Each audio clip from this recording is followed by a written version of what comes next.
revisão de literatura brasileira. Aula do dia 3 de novembro, terça-feira. Falar agora de barroco. Falar de barroco no Brasil, porque é literatura brasileira, revisão. Mas vamos ver características do barroco, como é que ele surgiu na Europa e depois foi trazido para o Brasil. Então agora eu vou falar das características do momento histórico, do contexto. E na aula seguinte, que vai ser a do dia 5, eu falo no Brasil. O barroco no Brasil. Vamos entender o que era o barroco, tá? Lá na Europa tinha acontecido a Reforma Protestante. Surgimento do protestantismo ali com Lutero, né? Questionando a Igreja Católica, o Lutero que era católico, então ele é um dissidente do catolicismo, e aí começa a criar força a religião protestante, a ponto de dividir a Europa. Claro que a Igreja Católica não está satisfeita com essa situação. Isso foi a reforma religiosa, a reforma protestante, tá? A Igreja Católica, descontente com a situação, vai vir com a contra-reforma, o movimento da contra-reforma, decidida lá no Concílio de Trento, pelo Papa e pelos cardeais católicos, que medidas a gente vai tomar para combater o protestantismo, certo?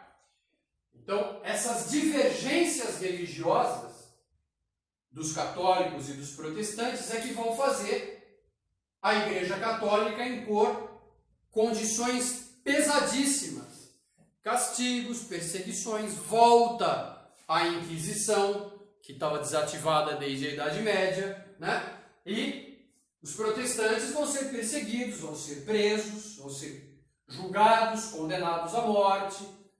Perseguição religiosa, certo? Junto com esses problemas religiosos, também vai ter um declínio do comércio entre a Europa e o Oriente. Então há uma crise na Europa, uma crise bastante generalizada. No campo da cultura, qual é o reflexo? Ora, até pouco tempo estava vigindo, estava acontecendo o classicismo, as ideias classicistas de objetividade, o uso da razão, da simplicidade nas artes, na vida em geral, a ideia do equilíbrio, uma vida equilibrada, nem tanto ao mar, nem tanto à terra, né? As poesias eram mais simples de se entender, formas clássicas, formas fixas, o soneto, o decassílabo, a medição dos versos em sílabas e tal, tá? Mas o classicismo tinha uma linguagem mais simples, tinha a filosofia do antropocentrismo, por isso o classicismo, né? Era trazer de volta para a cultura europeia as ideias clássicas, ou seja, da antiguidade grega e romana, antes de Cristo. As ideias pagãs, o politeísmo. Não, o politeísmo não como religião, mas como expressão cultural. Então, esculpir estátuas de deuses gregos, de deidades gregas, pintar quadros com temática da mitologia grega, falar mais objetivamente sobre os problemas humanos e tal. Isso era no classicismo, na época do Renascimento, logo depois do humanismo. É claro que a população da Europa está se beneficiando disso no campo cultural, no campo das ciências. Enfim, o europeu ele está sentindo um clima de liberdade e de conhecimento, amplitude do conhecimento, está tendo mais acesso às obras literárias, filosóficas, que ele não tinha acesso antes, mesmo porque agora tem a imprensa, né? As coisas, os papéis são impressos, os livros e tal. Só que, com a chegada do protestantismo, isso tudo vai acabar sendo abafado, suprimido. Então, o europeu, que ele tinha diante de si o mundo que está se abrindo para o conhecimento, para as descobertas, de repente ele vê tudo isso é tirado do seu alcance. Porque agora você precisa se preocupar com a sua alma, com a salvação da sua alma e do seu espírito. Porque agora, ao combater o protestantismo, tudo isso está sendo empacotado junto. Então, de uma hora para outra, praticamente, o europeu ele se vê privado, né, dessa abertura toda do conhecimento, então ele se vê privado disso. A igreja impõe determinadas medidas, políticas inclusive, né? E o europeu ele vai sentir falta de tudo isso. Então, o europeu ele gostaria de ainda ter acesso a tudo aquilo, mas não pode mais. Ele está numa existência restrita. Ele queria aquilo, mas foi proibido. Agora ele tem isto. Ele queria esses direitos, mas agora ele tem este dever. Então, o europeu, ele se sente dividido. Ele queria isso, mas não pode mais. Ele é obrigado a isso. Ele se sente dividido. É uma visão dualista do mundo. Quero isto, mas não posso. Sou obrigado a isto por imposição. Né? Então, é uma visão dualista. Ele se sente dividido em dois.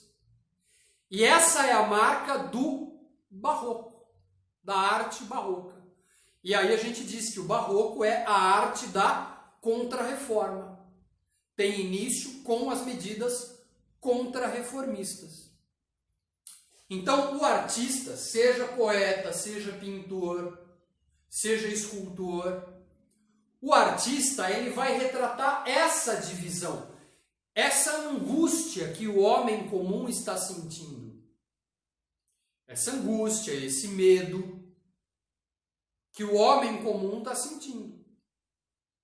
Então, por exemplo, um quadro barroco, uma pintura barroca, você tem ali geralmente uma temática religiosa, né? Uma cena do Testamento, uma cena bíblica, personagens bíblicos muitas vezes, e esse personagem, você percebe que ele está no meio do quadro, ele é o assunto principal, e ele está bastante iluminado por um lado, tem uma luz bastante forte de um lado, e uma escuridão muito profunda do outro. Você tem um jogo de luz e de sombra nesse quadro. A luz e a sombra ali está mostrando o ser humano dividido entre a salvação e a perdição. Perdição, entre aspas, né? Esse homem dividido entre dois opostos. Além disso, você tem um quadro muito detalhado, um excesso de detalhes na expressão, na vestimenta, na paisagem, um excesso de detalhes que reflete a vida complicada que o europeu tem que encarar nesse momento da história. Na literatura, na poesia, você tem isso aparecendo como? A poesia ela vai manter a cara que tinha antes, a forma fixa dos sonetos, dos decassílabos, das rimas, da contagem de sílabas nos versos, formal, uma rigidez formal.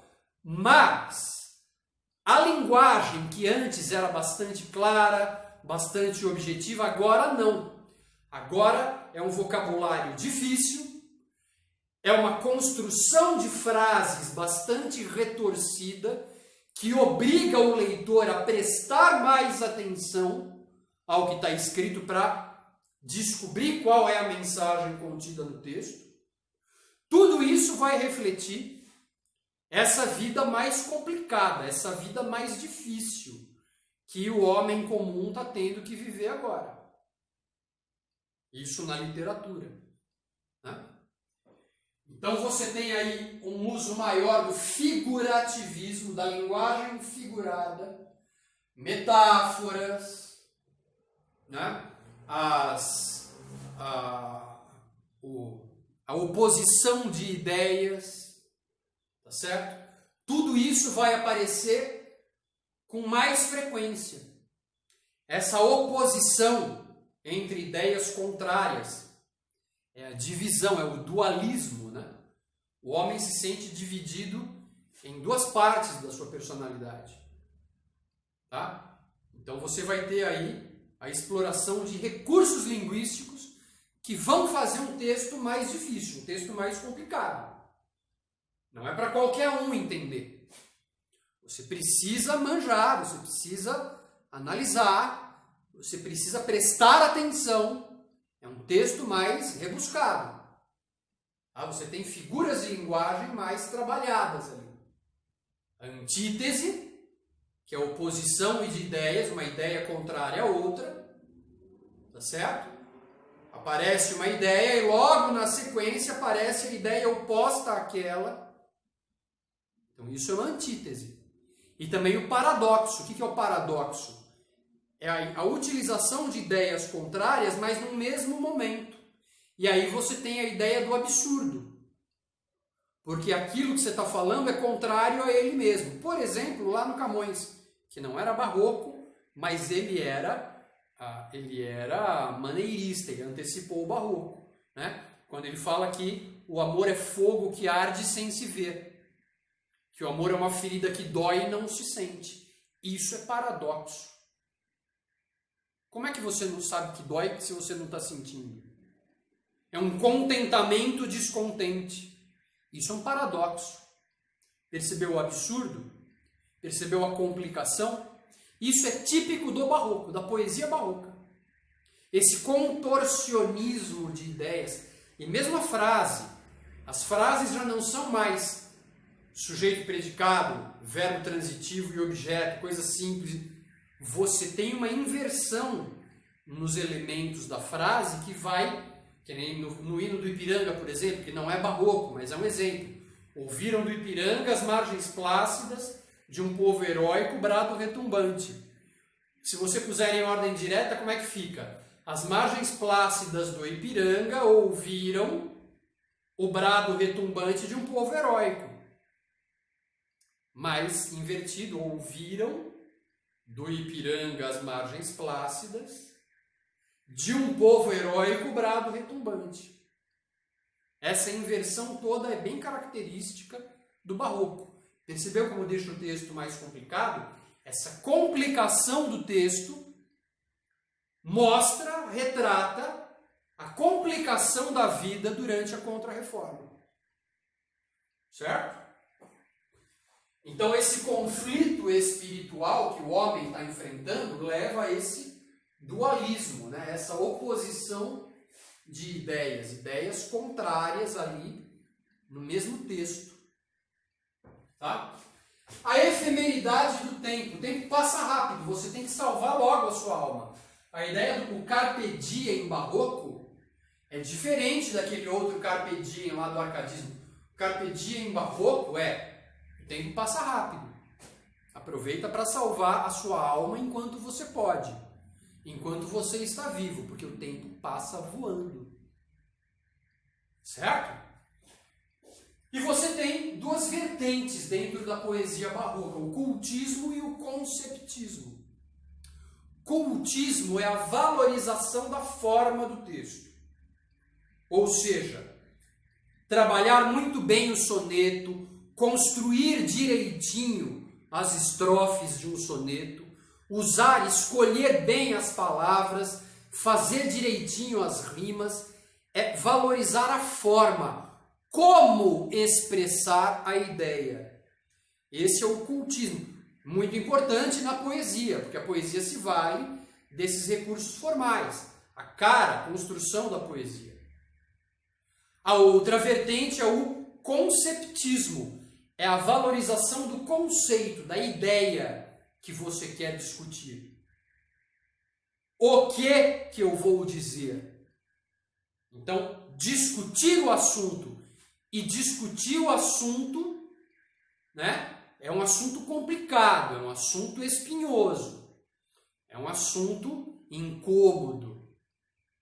Então você tem o cultismo e o conceptismo. Os dois são barrocos, são vertentes do barroco.